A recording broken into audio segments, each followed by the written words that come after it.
ప్రతిరోజు ఉదయం కారుమూరి వెంకటరెడ్డి గారు ప్రస్తుత కూటమి ప్రభుత్వం చేస్తున్నటువంటి అన్యాయాల్ని, అరాచకాల్ని, వాళ్ళు చేస్తున్నటువంటి అవినీతుల్ని కూడా ప్రతిరోజు ఉదయం ప్రశ్నిస్తున్న సంగతి మనందరికీ తెలిసిందే.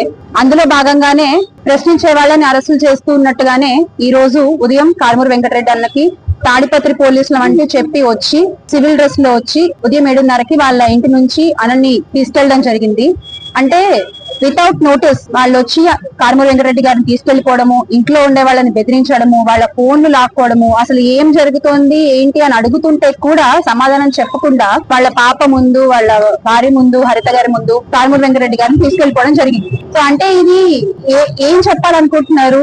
నాకు అర్థం కాని విషయం ఇక్కడ. ఎందుకు అంటే నిజంగా గనక మీరు అరెస్ట్ చేయాలనుకుంటే మీరు ముందు ఒక సిఆర్పిసి నోటీస్ వాటివన్నీ ఇవ్వాలి. ఇచ్చి ఆయన మీకు సపోర్ట్ చేయకపోతే, మీకు విచారణకు రావడానికి ఆయన సపోర్ట్ చేయకపోతే అప్పుడు మీరు వచ్చి అరెస్ట్ చేయాలి. అంతేగాని మీ ఇష్టం వచ్చినట్టుగా ఎఫ్ఐఆర్ ఫైల్ అయిందేమో నిన్న సాయంత్రం 7:20 చిల్లరకు అలా ఎఫ్ఐఆర్ ఫైల్ అయింది. మరి తాడిపత్రి నుంచి పోలీసులు వచ్చాము అంటే వీళ్ళకి ముందే తెలుసా ఎఫ్ఐఆర్ ఫైల్ అవుతుందని? సో రెడీగా ఉన్నారా కార్లు వేసుకుని వెళ్ళిపోవడానికి?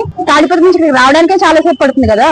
ఉదయం 7:30 కిందకు వచ్చి సెక్యూరిటీ దగ్గర నుంచి వీళ్ళకి ఫోన్లు చేసి, అంటే ఇదంతా ముందు ప్రీ ప్లాన్ అనే విషయం ఇక్కడ మనం అర్థం చేసుకోవచ్చు అనమాట. సో ఎర్ర బుక్ రాజ్యాంగంలో జరిగేటువంటి అక్రమ అరెస్టులో భాగంగా ఇది కూడా ఒకటి ఖచ్చితంగా. అయితే మీరు మీ రెడ్ బుక్ రాజ్యాంగంలో భాగంగా చేసే అక్రమ అరెస్టులతో, పెట్టే అక్రమ కేసులతో వైఎస్ఆర్ కాంగ్రెస్ పార్టీ క్యాడర్ ని, కార్యకర్తల్ని నోరు మూపిద్దాం అనుకుంటే మాత్రం అది ఒక అపోహ మాత్రమే అనే విషయం గుర్తుంచుకోవాలి. ఈ రోజు వచ్చిన వాళ్ళు నిజంగా పోలీసులా కాదా తెలీదు, ఫోన్లు లాగేసుకున్నారు. అడగ్గా హరిత గారి ఫోన్ వెళ్ళేటప్పుడు ఆవిడ చేతిలో పెట్టారు. మళ్ళీ ఆవిడకి వార్నింగ్ ఇచ్చారు. మీరు ఎవరికైనా చెప్తే కాన్సిక్వెన్సెస్ ఫేస్ చేయాలి. ఏం కాన్సిక్వెన్సెస్ ఫేస్ చేయాలి సార్? బెదిరిస్తున్నారా మీరు ఇంట్లో వాళ్ళని? మీరు నిజంగా ఆయన మీద కంప్లైంట్ ఫైల్ అయ్యి ఉంటే మీరు ముందు ఒక నోటీస్ సర్వ్ చేయడానికి వచ్చి, అప్పుడు ఆయన సపోర్ట్ చేయకపోతే, కోఆపరేట్ చేయకపోతే అప్పుడు మీరు అరెస్ట్ చేయడం అనేది న్యాయం, ధర్మం. అంతేగాని మీరు కంప్లైంట్ ఇచ్చింది నిన్న, ఎఫ్ఐఆర్ ఫైల్ అయింది వెంటనే, సో ఎఫ్ఐఆర్ కూడా రెడీగా పెట్టుకున్నారనమాట. ఇలా కంప్లైంట్ ఇవ్వగానే అట్లా ఫైల్ చేసేయడానికి ఎవ్రీథింగ్ ఇస్ ప్లాన్. మీరు టైం చూస్తే కనుక ఎఫ్ఐఆర్ నోటీస్ లో ఆ కాపీ కూడా మీకు ప్రొడ్యూస్ చేయడం జరుగుతుంది. టైం చూస్తే everything is plan and immediate గా కార్ వేసుకుని వచ్చేసారు. అండ్ వచ్చిన వాళ్ళు ప్రైవేట్ వెహికల్ లో వచ్చారు, గవర్నమెంట్ వెహికల్ లో రాలేదు. సో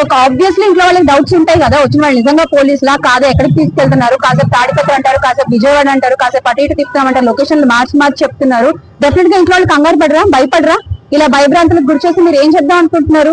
మీకు కావాల్సింది ఏంటి అంటే వీళ్ళని మొరాలిటీని దెబ్బతీయడము, వీళ్ళని హ్యూమిలియేట్ చేయడము, అంతే. కేవలం అందులో భాగంగానే ఈ రోజు మీరు వచ్చారు. అండ్ ఆయన ఏదో ఒక వీడియో పోస్ట్ పెట్టారు, అందుకని మేము అరెస్ట్ చేశాము, మనోభావాలు దెబ్బతిన్నాయని ఎవరో కంప్లైంట్ చేశారంట. మరి ఇప్పుడు మా మనోభావాలు కూడా చాలా దెబ్బతింటున్నాయి. మరి ఇప్పుడు వదిన కూడా కంప్లైంట్ ఇస్తారు. చంద్రబాబు నాయుడు గారిని అరెస్ట్ చేస్తారా?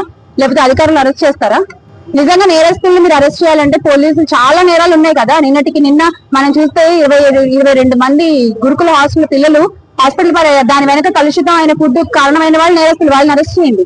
కిందటి నెల కుర్పంలో కూడా ఇదే జరిగింది, వాళ్ళని అరెస్ట్ చేయండి. పల్నాడులో చదువుకునే పిల్లల్ని బాల కార్మికులుగా మారుస్తున్నారు, దాని వెనకాల ఉన్న వాళ్ళు ఎవరో వాళ్ళని పట్టుకుని వాళ్ళని అరెస్ట్ చేయండి. అంతేగాని మీరు చేసిన తప్పుల్ని ప్రశ్నిస్తున్నందుకు మీరు ఇలా మమ్మల్ని అక్రమ అరెస్టులు చేసుకుంటూ పోతే మాత్రం ఖచ్చితంగా భయపడేది లేదు, వెనకడుగు వేసేది లేదు. ఖచ్చితంగా పోరాడతాము. ఎప్పటికైనా న్యాయం గెలుస్తున్న నమ్మకం మాకుంది.